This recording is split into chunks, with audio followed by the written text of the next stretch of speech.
성도 여러분 반갑습니다. 오늘은 새 언약은 무엇이 새로워진 언약인지 굉장히 중요한 성경 주제이죠. 새 언약에 대해서 우리가 살펴보도록 하겠습니다. 새 언약은 무엇이 새로워진 언약인가? 새 언약은 새로운 언약의 줄임말입니다. 옛 언약을 새로운 것으로 바꾸셨다는 뜻이죠. 그런데 무엇을 새로운 것으로 바꾸셨는가? 이게 이제 굉장히 중요한 것 아니겠습니까? 핵심은 언약을 이루는 주체를 바꾸셨기 때문에 그 언약을 새 언약이다 라고 하셨고 새 언약을 세우셨습니다. 그래서 옛 언약과 새 언약의 차이점은 바로 언약을 이루는 주체, 이 주체를 바꾸셨다는 데 핵심이 있습니다. 새 언약이 왜 필요했고 무엇 때문에 이 새 언약을 바꾸었는지는 굉장히 참 중요합니다. 그래서 옛 언약과 새 언약을 통해서 비교해 보도록 하겠습니다. 출애굽기 19장 5절에서 6절의 말씀입니다. 세계가 다 내게 속하였나니 너희가 내 말을 잘 듣고 내 언약을 지키면 너희는 모든 민족 중에 내 소유가 되겠고 너희가 내게 대하여 제사장 나라가 되고 거룩한 백성이 되리라. 이렇게 이야기를 합니다.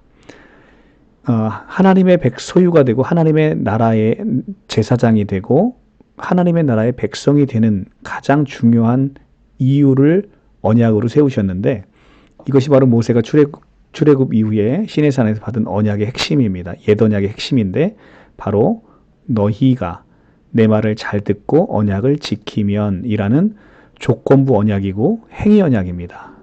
그러니까 조건부 언약이고 행위 언약이기 때문에 그 언약을 지켜야 하는 주체는 바로 이스라엘 백성 너희가입니다. 너희가 이스라엘 백성들이 지켜야 되는 것이죠. 지켜야만 하나님의 거룩한 백성이 될 수 있는 것입니다.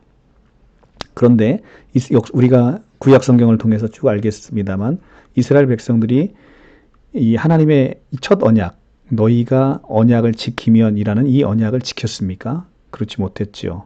그래서 예레미야 31장 31절 이하에서는 여호와께서 새로운 언약을 맺으시겠다라고 예언을 하십니다. 여호와의 말씀이니라 보라 날이 이르니 내가 이스라엘 백성의 집과 유다 집에 새 언약을 맺으리라.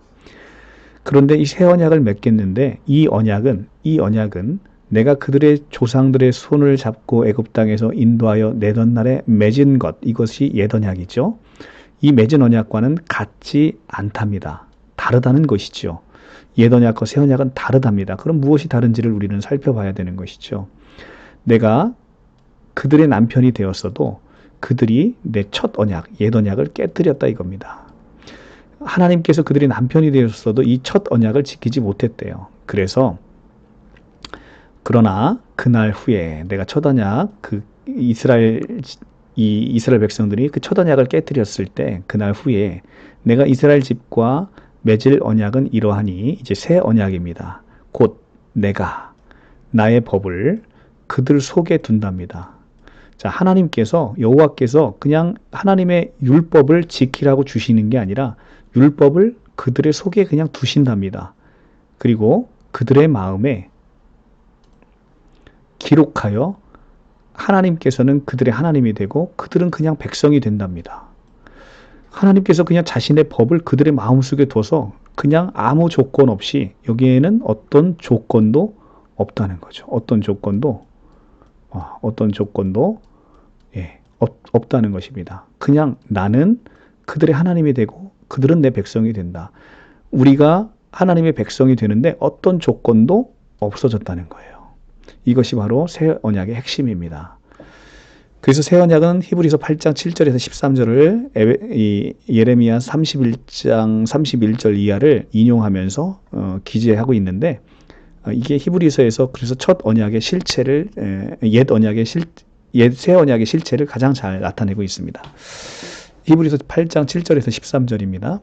저 첫 언약이 무음했더라면 둘째 것을 요구할 일이 없으려니와. 자, 첫 언약은 흠이 있었다는 겁니다. 어떤 흠이 있었죠? 사람이 지킬 수 없는 거예요. 자, 그래서 둘째 것을 요구했다는 것이죠. 저희를 허물하여 일렀을 때 주께서 가라사대 볼지어다 날이 이르리니 내가 이스라엘 집과 유다 집에 새 언약을 세우리라. 자, 여호와께서 세우시는 거죠. 또 주께서 가라사대 내가 저희 열조의 손을 잡고 애굽 땅에서 인도하여 내던 날에 저희와 세운 언약과 같지 아니하도다. 자, 이것은 예레미야 31장에 있는 말씀과 동일한 얘기죠. 새 언약은 처음에 인도하여 내던 날, 애굽에서 인도하여 내던 날에 맺은 언약, 이것이 옛 언약이죠. 이 옛 언약과는 다르답니다. 같지 아니하도다.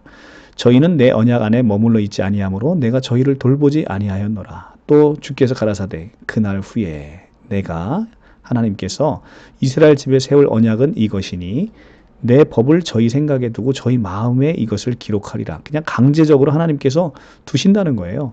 그래서 나는 저희 하나님이 되고 저희는 내게 백성이 되리라 라고 해서 이제 여기에는 우리가 하나님의 백성이 되는데 어떠한 조건도 없다는 거죠. 이것이 복음입니다. 이것이 새 언약입니다.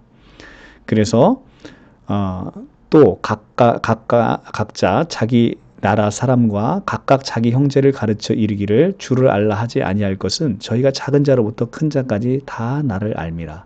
내가 저희 불의를 긍휼히 여기고 저희 죄를 다시는 기억하지 아니하리라 하셨느니라. 그냥 하나님께서 우리의 하나님이 되고 우리는 그냥 백성이 되는 거예요. 그래서 여호와께서 그냥 저희의 불의를 긍휼히 여기시고 어떤 조건을 달지 아니하시고 저희의 죄를 다시는 기억하지 아니하리라 라는 죄사함의 선포를 하고 계십니다. 이것이 바로 새 언약의 핵심이에요. 새 언약이라 말씀하셨음에 첫 것은 낡아지게 하신 것이니 낡아지고 새하여지는 것은 없어져 가는 것이니라. 자, 이 새 언약은 이렇게 하나님의 은혜로 긍휼로 값없이 아무 조건 없이 우리가 하나님의 자녀가 되고 하나님의 백성이 되는 그 언약을 맺으신 거예요. 이것이 새 언약의 핵심입니다. 그래서 이 새 언약을 우리는 복음이다라고 얘기하는 겁니다. 왜 복음입니까? 기쁜 소식이지요. 복음은 기쁜 소식입니다. 왜 기쁨입니까? 아무 조건 없이 우리가 하나님의 백성이 됐다는 거예요. 하나님께서 그런 언약을 맺으셨다는 거죠. 하나님이 자신의 법을 그냥 우리 속에 두시겠다는 거예요. 그래서 자신의 법을 다 이룬 사람으로 우리를 봐주시고 우리를 하나님의 백성이 되게 해주시겠다는 것입니다. 이게 바로 새 언약의 핵심입니다. 너무나 중요한 것이죠. 바로 이 새 언약은 그래서 다름 아닌 새 언약은 복음인 것입니다. 복음은 바로 아들에 관한 것이죠.